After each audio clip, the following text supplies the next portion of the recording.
Yeah, I mean, in the early years, I had zero sales training, and mine came out of a need as being a single mom. I had to figure out a way to make the business work. I had a lot of people around me telling me to get a job. Who do you think you are?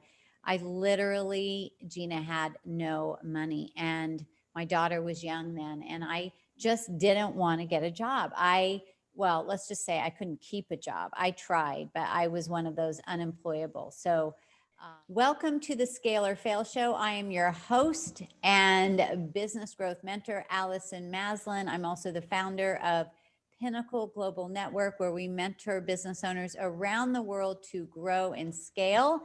And on the Scale or Fail Show, we love to talk about anything business, business growth, and hopefully make the journey easier for you and faster to get to where you want to go in the least amount of time with the least amount of effort. And so today, what we've been doing on the last few episodes is kind of turning the table, and I get to be interviewed on my own show. And this is new for me in like 10 years. I haven't done this. So I love interviewing amazing people, and building relationships is one of my favorite things in the world. Sometimes I don't get to really share some of the wisdom that I've picked up along the way. So today I've got one of my favorite people in the world, Gina Ruby. Hi, Gina. Hi, Allison. Good to be here. And Gina has been on my team going on 9 years, I believe, in Pinnacle Global Network. She's been with me since almost the beginning. We've been together. We've had the company 11 years. And Gina is a very successful business owner in her own right in the health space. And she is such a superstar. Clients absolutely love her. And you're amazing at sales too, Gina. And so you know a lot about driving in cash flow, which is our topic today. Yes. I love talking about cash flow because you kind of have to have it when you're running a business. So let's dive in. Alrighty, I'll take it away. So we do use the Scale It method with our Pinnacle clients. And today we're specifically going to talk about cash flow and how it actually integrates with the Scale It method. So the first question is what actually is cash flow, and is it different than revenue? Yeah. So in the Scale It method, and let me just recap for a second for those of you that haven't heard me talk about this, is the acronym for scale, the SCALE. And there's five pillars that you absolutely have to scale your business successfully. So one is the S is strategic vision, the C is cash flow, the A is alliance of the team, the L is leadership, and the E is execution, where it all, where the magic happens. So we're talking about the C today, which is cash flow. And it's, cash flow is the oxygen of your business. It's really breathing life into everything. You've got to have it.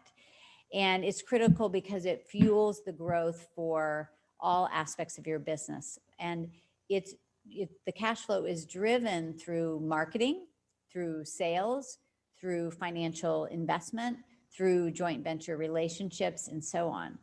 And there's revenue, which is your overall, how much is coming in on the totality.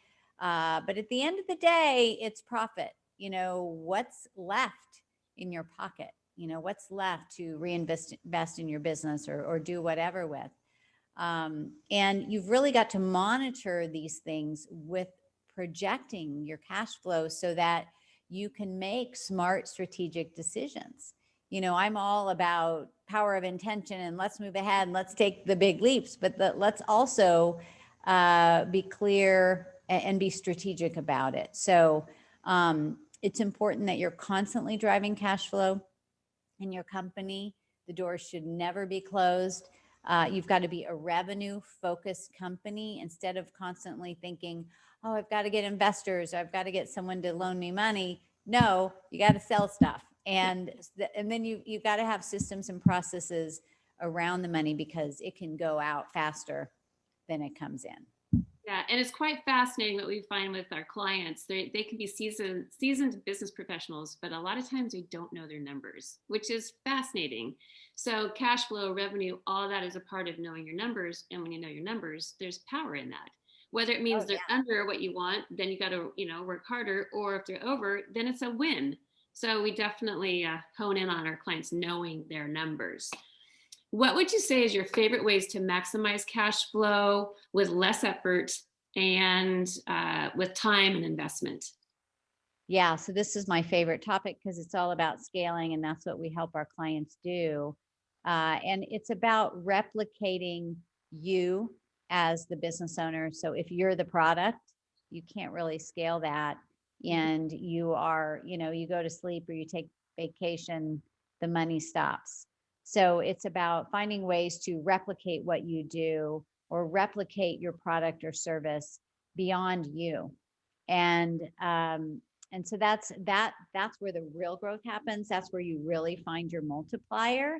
And so it's the same amount of time and energy going out to one person could reach potentially hundreds or thousands or millions or billions even.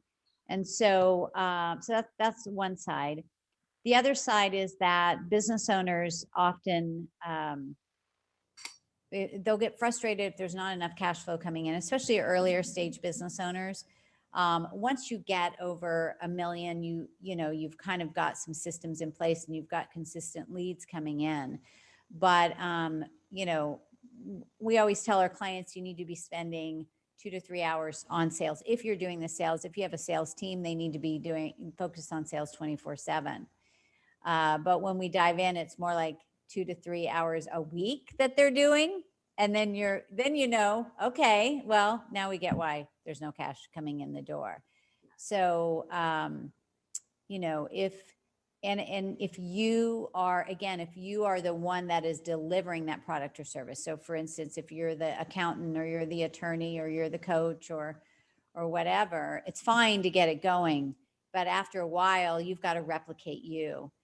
Because you can then only help so many people. There's only so many hours in the day, and you're going to hit a ceiling in the growth of your company. Which you have done that. You've done that exact same thing in 11 years. It used to be just you, and then you got more and more clients. You added a few more coaches, a few more, and now we're up to at least 14 coaches. So you've replicated yourself, which isn't easy to do, to give your baby away, not away, but to share it. And you've done a phenomenal job. And I love that because you've been there, done that, you get to pay it forward and teach other people how to do it too. Yeah. Thanks, Gina. It's so true. It's probably one of the hardest things, I think, for business owners to let go. And I know it was for me at first because it's your baby and you care so much. But what I realized, it's worth it because now you're reaching thousands and thousands. Yeah. So once you make that jump, then you're like, oh, what's my problem? They love our team. They're not there going, well, where's Allison? They're really happy with our team because, build a good team and they'll support the vision and the clients and all of that. Yeah. Which is about hiring well too. And that's a whole other episode that you've mastered. But moving right along. So what is it when CEOs are scaling? They almost seem to be losing money. Yeah. Even though they're growing. Yeah. Well, it's, we say this in Pinnacle all the time. It's about working on the business, not in it. But most business owners are working in the business, not on it. Mm-hmm. So you become the bottleneck. And we really are the ones in our own way. And so when you hire strategically, which we teach in Pinnacle Global Network when we work with our clients, we show you how to hire towards growth. And so when you hire someone, and some of you might be saying, gosh, Allison, I'd love to hire, but I don't have the money to do it. But if you're hiring towards growth, every employee should be bringing in 3 to 10 times their salary in one way or another that directly affects the bottom line. So it could be that they are bringing in sales. Of course, that's very direct, but it could be just getting things off your plate. So you could be out there building amazing relationships that will open so many doors for you. So building team is growth strategy. By trying to do it all, you're staying small, you're creating struggle, and you're creating overwhelm. And so there is, there's ROI, return on investment, and there's ROE, return on energy. And so that's really where, and Gina, my story, right? Like a gazillion times you've heard it, where I was making money, but I was totally dying inside because I absolutely had no life. And that's not winning. Yeah. The cool thing that we help our clients do is not only make more money by getting things off their plate, but also getting more time. And that time you can never get back. So the money and the time is such an amazing gift that they actually get back. Well, they're getting life. Yeah. Right? They're getting life, right? Because the clock is ticking by. And, I love my business. I love what I'm doing right now. This is so fun. But if you're doing things in your business, like a lot of business owners are doing, they're not focused on their genius. They're doing things they don't like at all. And to me, it's like, what, I had that conversation with Richard Branson. He said, there's only so many days we have on this earth. So, every moment is precious. And that, Gina, from what you've been through, right? Yeah, exactly. So, yeah, it's so pivotal. And this is the cool thing, is that we've helped so many clients, totally get their life back. Mm-hmm. And, we have so many clients. I love talking about Marshall, no vacation for 20 years, working 60 hours a week in his business, and now only needs to be in his business 90 minutes a week. And they've grown by millions of dollars. And so, they went from like 35 to 85 employees, and, he's not even really running the business anymore. Yeah, and Pam, who grew her team from 0 to 4 people in a year, doubled her revenue, and went on a vacation for the first time in like 5 years. So really been taking their life back. Yeah, on all levels, You don't have to wait till, you're up to 30 employees to do it. Marshall waited about 20 years too long. Over a 20-year overnight learning lesson. Yes. So what are some of the biggest mistakes CEOs make with cash flow? And where are some of those cash flow leaks? Yeah. And look, all the things that I'm sharing with you, these are mistakes I've made, failures. They're not really failures, but they've been, I call them research and development. And I definitely had to learn this, as my companies start getting bigger, you have to get your arms around it. It's one thing when you're organizing 500,000 in revenue, but when you have like 3 million coming in and you have got employees and you start seeing receipts and things, and you're like, what? How did this happen? Who decided to buy this thing? So there's money slipping through the cracks. You've got to have you've got to have systems and processes around the money. And you've got to be strategic with your products, your services, and your marketing. Like really have a concrete plan. What are you going to be implementing in the year, and what is your expected ROI? And so that you can plan your implementation of everything you do in a smart way. So, and the other thing is you want to make sure you have a good profit margin. Mm-hmm. A lot of times when we dive into our clients that are working really hard and they're not making that great of money, I'm like, what's wrong here? And we really look, and where they're putting their energy are on the things that are not really making them that much money. They have to have a decent profit margin. And well, so even before that, they even need to know what their profit and loss is. Because, yes. we've 7-figure earners and they don't have a P&L. Yeah. Yeah. Fascinating that they're doing business, but, they got to get. Yeah. Well, I think it's all about money mindset. And, I haven't really talked about that much here today, but cash flow is directly related to that. And, a lot of times I think people feel, well, if I don't look at it, it won't be as bad as I think it is. If I just pretend it's not there, and it really is that once you get a handle on your numbers, it actually is very freeing. Mm-hmm. Because then, okay, this is what I need to do. Like you have more of a sense of control, and you can just really make better decisions, and you can turn things around so fast. I mean, we've seen it like overnight. many, many times. But, you know, if you know that you need to start hiring people, but if you're really examining your numbers and being strategic, you'll say, okay, well, I'm going to do 2 in Q1, 1 in Q2, we'll do another couple in Q3. Like, you know, you don't do it all at the same time. And so it's just being smart about it. And then the other thing too is, I think when we try to be all things to all people in our business, like too many products and, you know, too many target audiences, less is more. Less is more. A confused mind says no. Make it simple, make it easy, and it just makes life easier for you too, as the business owner. Yeah, we had one client who had like 120 SKUs, but only maybe 22 of those were profitable. So we helped her clear out the other money suckers really and start creating profit. Yeah, that's, you know, and that goes back to the 80-20 rule, Gina. You know, most of our 80% of our efforts go to the bottom 80% that aren't really driving revenue, where your top, most of your revenue is really coming from your top 20%. And that's the same thing of where you put your time as well. Well, then what if you just focused on that top 20%? It would be life changing. Yes. So speaking of that, you have some pretty great ways of instantly creating new revenue. Can you share? I mean, there's like 10 or 12 that we share with our clients, but can you share a couple of those here?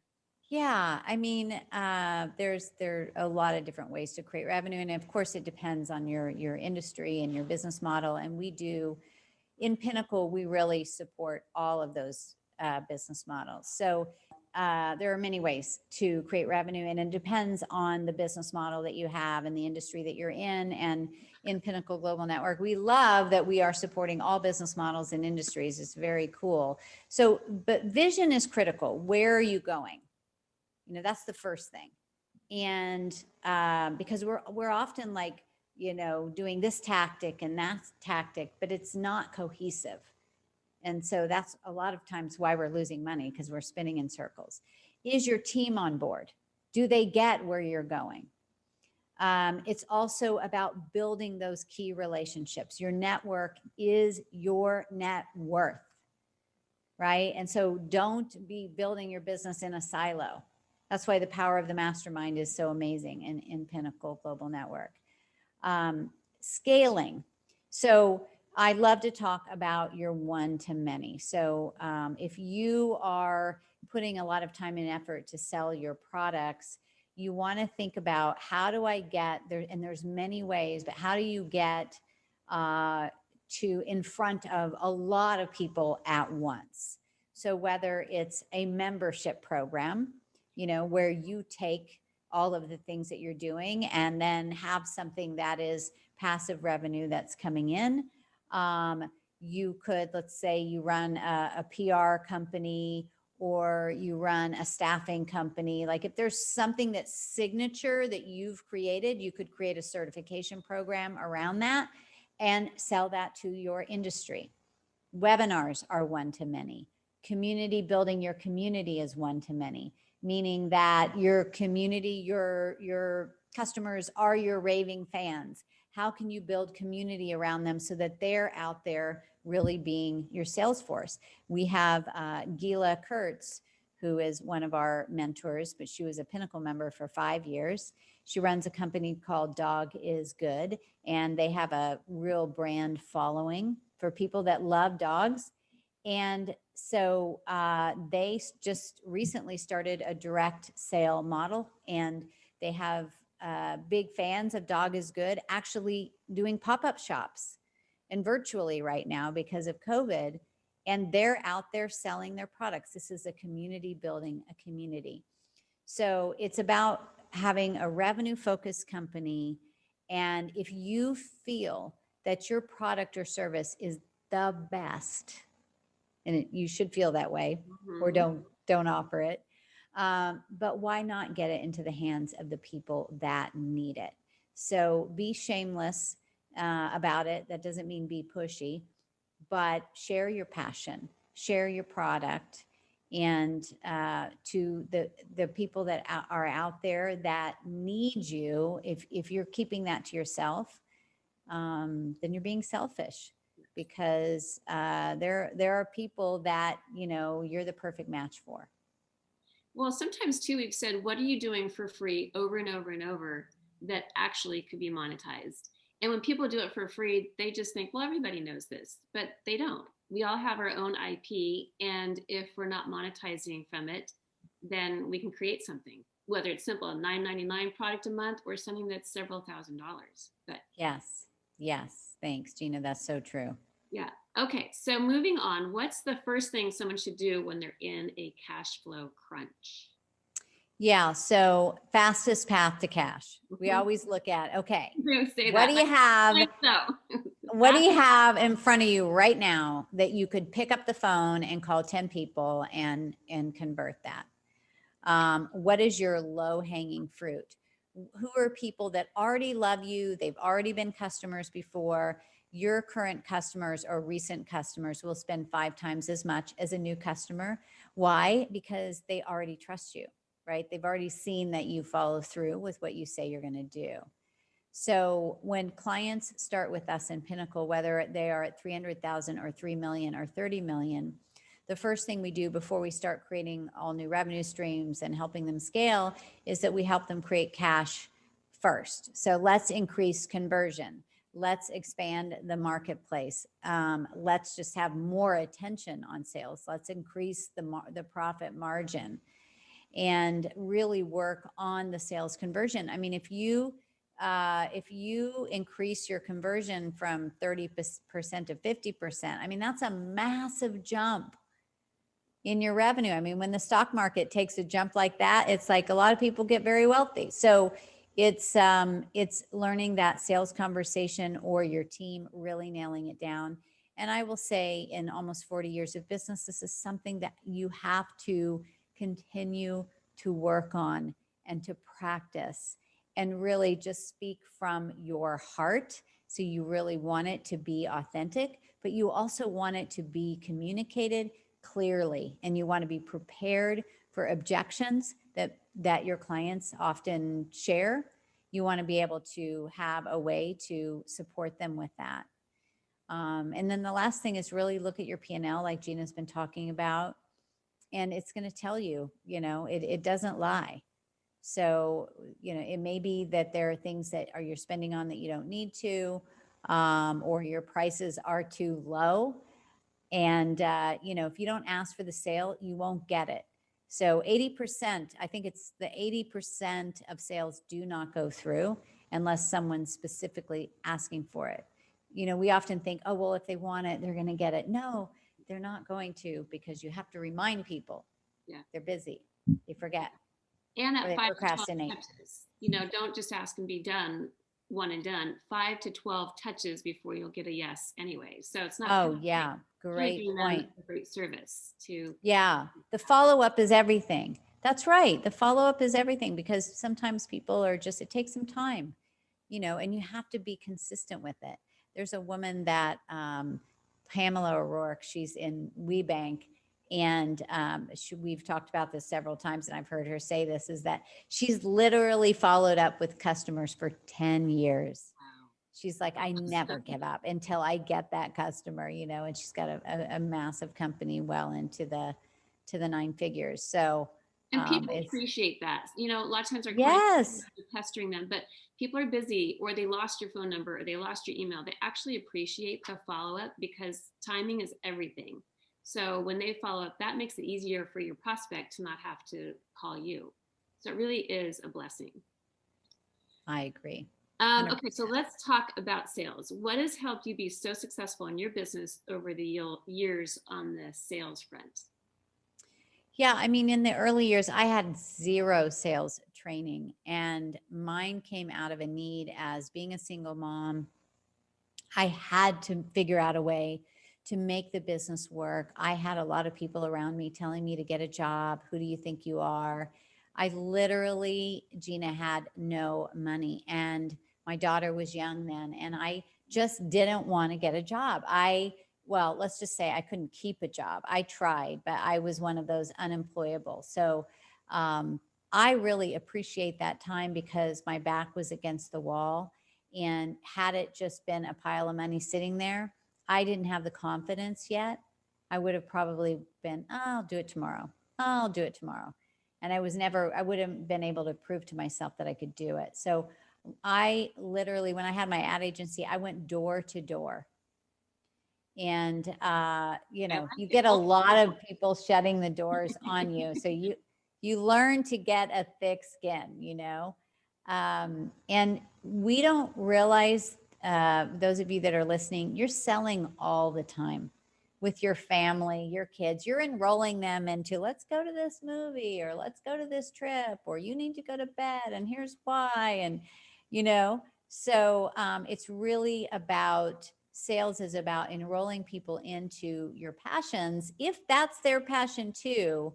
I don't really think of it too much on sales, but I think, um, I I love what Naveen Jain says, who just spoke at our event. It's just that, you know, when you are so, you know, you're so passionate about it, it just feels natural. Like you inspire people to move forward with you. You don't have to do arm twisting. You don't have to convince them. You actually inspire them. So when you're having that sales conversation, you really want to focus on the result, the dream, where it's going to go, what the possibility is, because most people are stuck in settling and or in pain or in one way or another, and they don't even think that it's possible. So showing somebody that, you know, how much their life could change, or, you know, whatever it is that you, if it's giving a nice, a better looking haircut, um, you know, whatever it is talk about the end result. And then also really go towards the elephant in the room, like deal with the pain, like what hasn't worked, what hasn't been perfect, what have you been frustrated about, in your business, your life, your relationship, whatever it is that your product or service addresses, your food, your, you know, anything. And so going deeply into the pain and really understanding the challenges, and then showing them the gap, you know, this is where you are, this is where you want to be. Like, you know, let me help you close the gap. So help people to see that journey, how you can take them from where they are to where they want to be, but without getting into the nitty gritty of it, because then you get people in their head and, you know, it's overwhelming. But Yeah, you said it inspire them. earlier. Yes. If your product, I mean, hopefully your product or service does make that person's life better after working with you. And to not share it is incredibly selfish. So this passion to help people, because some people I've found can't really dream. They've blocked themselves off from dreaming because they've been disappointed so many times. And I feel like business owners, we're the dream openers and really show them the potential and the possibility of having a better life, whether it's a product or a service or both. And to not do it is stingy. So, okay, so That. one last question. I know time is ticking here. What is most important to remember in building a sales team? And I know we could talk for 30 minutes about that, but in a Yeah, we could do a whole workshop around this. So I think one of the biggest mistakes is that you hire salespeople in your business, or even one salesperson, and you're like, oh, yay, okay, I've handed that over. Whew. Now I don't have to think about sales anymore. And then a month goes by, 2 months, 3 months, 6 months, and no sales are coming in, even if this person is a good salesperson. So I have learned the hard way. And so the key is that, first of all, you want to hire people that are just great at sales and that have had a lot of sales experience. You can teach them about your product or service, or have people that are so passionate about what it is that you offer that they just can't stop talking about it. But then you need to have structure around it. So you can't just let them go rogue. You've got to have solid training. So on a weekly basis, you're meeting with them at least once, ideally twice a week, you or someone on the team, where you're discussing, okay, let's talk about, you know, how the sales conversations are going, or what meetings are coming up, what do you have in the pipeline, and you really systemize that. And then you go over, you know, what are the objections, what's keeping these potential customers from moving forward. And you also give clear expectations for your sales team. You know, this is what our goal is. I mean, people want to know where they're supposed to go. So key performance indicators, real benchmarks. And